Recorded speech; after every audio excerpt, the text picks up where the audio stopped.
Olá, neste vídeo vamos então continuar a falar sobre imagens e elementos de mídia em HTML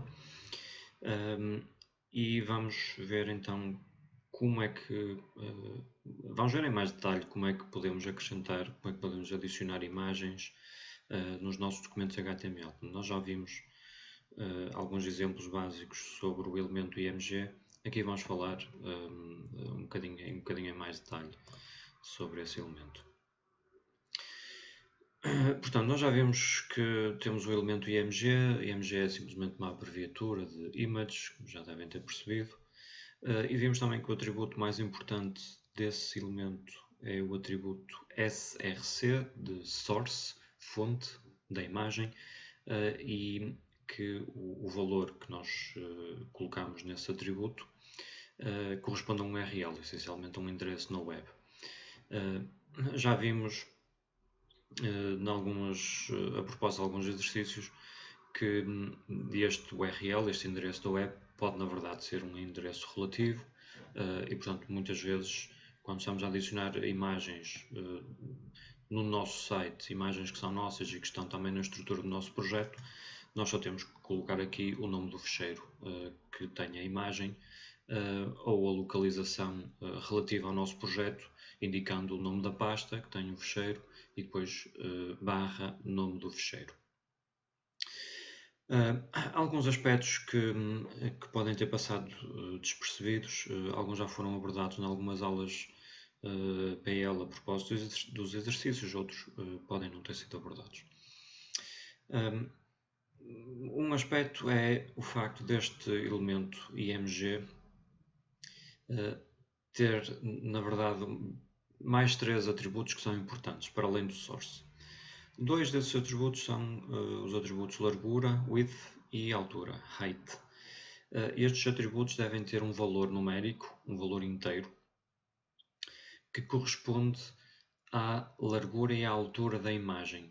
E aqui é importante fazer uma ressalva que esta dimensão, portanto, a largura e a altura da imagem especificada neste elemento deve ser a dimensão física da imagem, ou seja, aquele valor que nós, quando abrimos a imagem, que nós vemos no software, que indica a largura e a altura da imagem em pixels. Estes atributos não devem ser usados para nós redimensionarmos a imagem na nossa página HTML. Ok? Portanto, devem ser usados para descrever o ficheiro e não para influenciar a forma como o browser vai mostrar a imagem. O terceiro atributo que é importante, que é relevante mencionar a propósito das imagens, é o atributo alt. Alt significa alternativa, descrição alternativa. Isto é um atributo, na verdade, é obrigatório e é um atributo essencialmente usado para dar uma descrição textual da imagem. Portanto, a imagem é informação visual, mas para os utilizadores que não conseguem ver, é fundamental haver uma descrição alternativa, uma descrição textual alternativa. Este atributo alt serve para isso. Aqui no nosso projeto, apenas no contexto do projeto de tecnologias da internet, nós não vamos provavelmente dar muita importância a este atributo. Portanto, será aceitável se colocarem um valor vazio, portanto, abrir e fechar aspas, simplesmente. No entanto, é importante perceber que num projeto a sério, digamos assim, todas as imagens devem ter uma descrição alternativa. E na verdade, quando fizerem a validação do HTML, se não tiver lá este atributo, se ele não estiver presente, o validador irá assinalar erro. Outros aspectos importantes relativamente a este elemento. É um elemento que apenas tem tag de abertura, não tem uma tag de fecho, não existe um barra img. E não precisa de tag de fecho simplesmente porque ele não tem conteúdo. Portanto, é um elemento dentro do qual nós não podemos colocar conteúdo nenhum. Portanto, este elemento não serve como contentor, como quase todos os outros elementos em HTML. Portanto, é uma tag apenas de abertura sem tag de fecho. Portanto, é um erro fechar o elemento IMG. Ele não tem conteúdo porque o conteúdo é substituído pela própria imagem. Okay? Portanto, depois do browser descarregar a imagem, ele substitui a imagem, os pixels da imagem, no local onde encontra este elemento. Há um outro atributo que não está aqui neste exemplo no slide, que é o atributo title, em que às vezes se coloca o mesmo valor que na descrição alternativa, mas eles têm funções um bocadinho diferentes, na verdade. Portanto, aqui o título refere-se exatamente a isso mesmo, ao título da imagem, não é propriamente o mesmo que uma descrição alternativa da imagem. Para além disso, o título da imagem, este atributo title, pode ser tratado de maneiras diferentes por browsers diferentes ou até em contextos, em situações diferentes. Portanto, não é uma coisa, um atributo que nós possamos confiar que será realmente mostrado, que será realmente visto pelos utilizadores. Outro aspecto importante é que este elemento IMG pode ser usado para incluir imagens bitmap ou imagens SVG, ou imagens vetoriais, portanto, imagens no formato SVG. Portanto, aqui o source pode apontar para um GIF, para um PNG, para um JPEG ou para um SVG.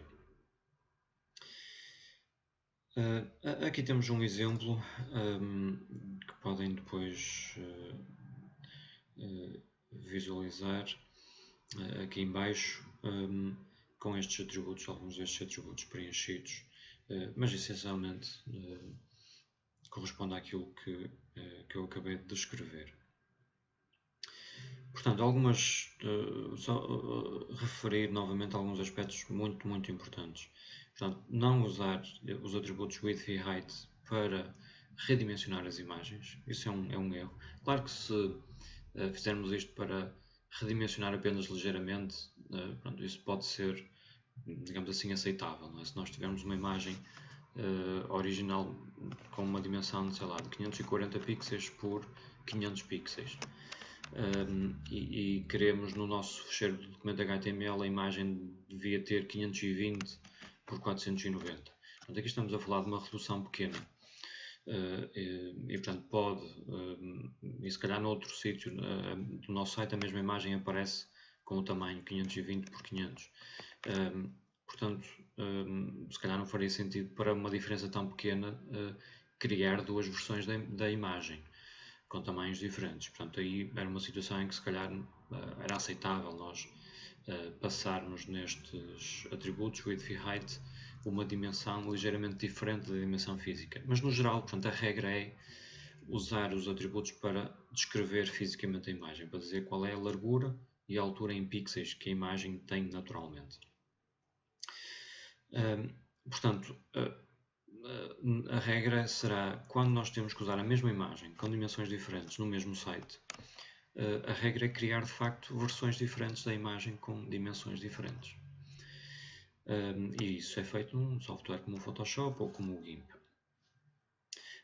Portanto, se as diferenças forem pequenas, portanto, é uma situação em que a gente pode fechar os olhos, digamos assim, e usar estes atributos para redimensionar, mas isso deve ser uma exceção muito bem justificada.